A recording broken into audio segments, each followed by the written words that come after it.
Elections దగ్గర పడుతున్నాయి.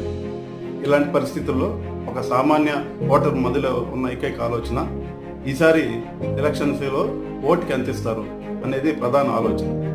కానీ ఓటుకి డబ్బులు తీసుకోవడం అనేది చట్టరీత్యా నేరం, ఇది మనందరికీ తెలిసింది.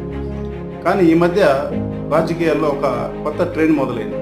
చాలామంది రాజకీయ నాయకులు బాహాటంగా బహిరంగ వేదికల్లోనే ఏ పార్టీ వాళ్ళు డబ్బులు ఇచ్చినా తీసుకోండి, ఓటు మాత్రం నాకు వేయండి, లేదంటే నా పార్టీకి వేయండి అని చెప్పడం చాలా వరకు చూసింది. ఒక నేరాన్ని చేసేవాడు నేరస్తుడైతే ఆ నేరాన్ని ఎంకరేజ్ చేసేవాడు కూడా నేరస్తుడే కదా. కానీ అలాంటి వాళ్ళ మీద ఎలాంటి చర్యలు లేవు. ఎందుకని? ఇదంతా పక్కన పెడితే అసలు ఓటుకి డబ్బులు తీసుకోవడం వల్ల ఒక సామాన్య ఓటర్కి లాభమా నష్టమా, ఎలాంటి పరిణామాలు ఉంటాయి అనేది ఒక ఫుల్ వీడియో చేయాలనుకుంటున్నాను. మీ అభిప్రాయాన్ని కామెంట్ చేయండి.